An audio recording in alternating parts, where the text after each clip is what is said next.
दोस्तों, अक्सर आपने सुना होगा कि लोग कहते हैं कि बड़ा सत्यवादी हरिश्चंद्र बन रहा है। तो आखिर सत्यवादी हरिश्चंद्र कौन थे और क्या सच में कोई ऐसे महाराज हुए हैं?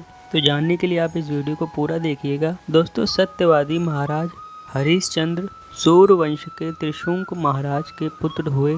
महाराज हरिश्चंद्र इतने प्रसिद्ध और धर्मात्मा थे कि उनकी कीर्ति से बड़े बड़े देवता, यहाँ तक कि देवों के राजा इंद्र को भी जलन होने लगी और इंद्र ने महर्षि विश्वामित्र को हरिश्चंद्र की परीक्षा लेने के लिए उकसाया। देवराज इंद्र के कहने से महर्षि विश्वामित्र ने राजा हरिश्चंद्र जी को अपने योग बल से एक ऐसा स्वप्न दिखाया कि राजा अपना सर्वस्व राज धन ऋषियों को दान कर रहे हैं। दूसरे दिन महर्षि विश्वामित्र अयोध्या आए और अपना राज्य मांगने लगे। स्वप्न में किए दान को भी राजा ने स्वीकार कर लिया और विश्वामित्र को सारा राज्य दे दिया। महाराज हरिश्चंद्र पृथ्वी भर के सम्राट थे, अपना पूरा राज्य दान कर दिया था। अब दान की गई भूमि पर रहना उचित न समझकर अपने स्त्री और पुत्र के साथ वे काशी आ गए। दोस्तों, पुराणों के अनुसार काशी को भगवान शंकर के त्रिशूल पर बसा हुआ माना जाता है, अतः वह पृथ्वी में होने पर भी पृथ्वी से अलग मानी जाती है।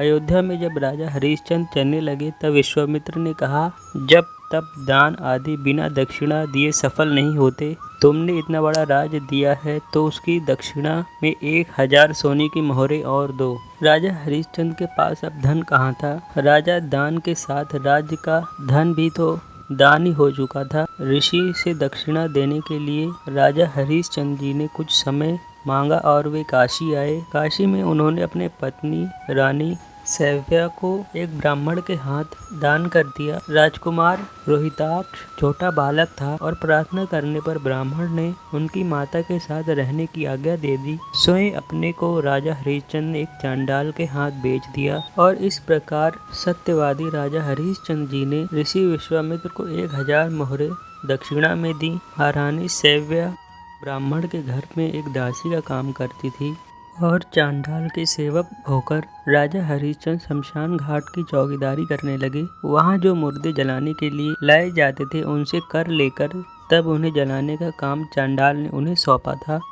एक दिन राजकुमार रोहिताक्ष, जो कि महाराज हरिश्चंद्र जी के पुत्र थे, वो ब्राह्मण के लिए पूजा के लिए फूल चुन रहा था कि उसे एक सांप ने काट लिया। सांप का विष तुरंत उसके शरीर में फैल गया और रोहिताक्ष तुरंत भूमि पर गिर पड़ा। उसकी माता महारानी सैव्या को ना कोई धीरज बांधने वाला था और न उनके पुत्र की देह शमशान में पहुंचाने वाला था। वे रोती बिलखती पुत्र की देह को हाथों पर उठाए अकेले रात में शमशान पहुंची। वे पुत्र की देह को जलाने जा रही थी कि हरिश्चंद्र वहां आ गए और मरघट का कर मांगने लगे। बेचारी रानी के पास तो पुत्र की देह ढकने के लिए कफन भी नहीं था। उन्होंने राजा को आवाज से पहचान लिया। प्रार्थना करते हुए बोली, महाराज, यह तो आपका ही पुत्र है, मेरे पास कर देने के लिए कुछ भी नहीं है। राजा हरिश्चंद्र को बड़ा दुख हुआ, किंतु वे अपने धर्म पर स्थिर बने रहे। उन्होंने कहा, रानी, मैं यहाँ चांडाल का सेवक हूँ। मेरे स्वामी ने मुझे कह रखा है कि बिना कर दिए कोई यहाँ मुर्दा न जलाने पाए। मैं अपने धर्म को नहीं छोड़ सकता। तुम मुझे कुछ देकर तब पुत्र की देह को जलाओ। रानी रोने लगी और बोली, मेरे पास तो यह एक साड़ी है जिसे मैंने पहना हुआ है, आप इसी से आधा ले लें। जैसे ही रानी अपनी साड़ी का एक टुकड़ा फाड़ने लगी, वैसे ही भगवान विष्णु, इंद्र और धर्मराज आदि देवता और महर्षि विश्वामित्र प्रकट हुए। महर्षि विश्वामित्र ने बताया कि राजकुमार रोहिताक्ष मरा नहीं है, यह सब तो ऋषि ने योग माया से दिखलाया था। राजा हरिश्चंद्र को खरीदने वाले चांडाल के रूप में साक्षात धर्मराज थे।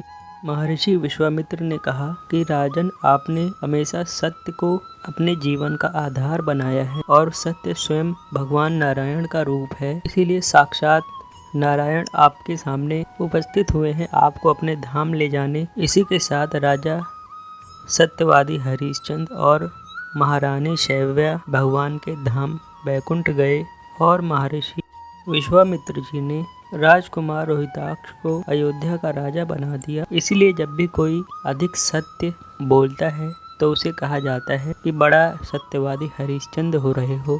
तो ये थी महाराज सत्यवादी हरिश्चंद्र जी की कहानी। उम्मीद है आपको ये कहानी पसंद आई होगी। आपको ये वीडियो पसंद आया तो आप इस वीडियो को लाइक कर सकते हैं और हमारे चैनल को सब्सक्राइब कर सकते हैं। बहुत बहुत धन्यवाद। हरे कृष्णा।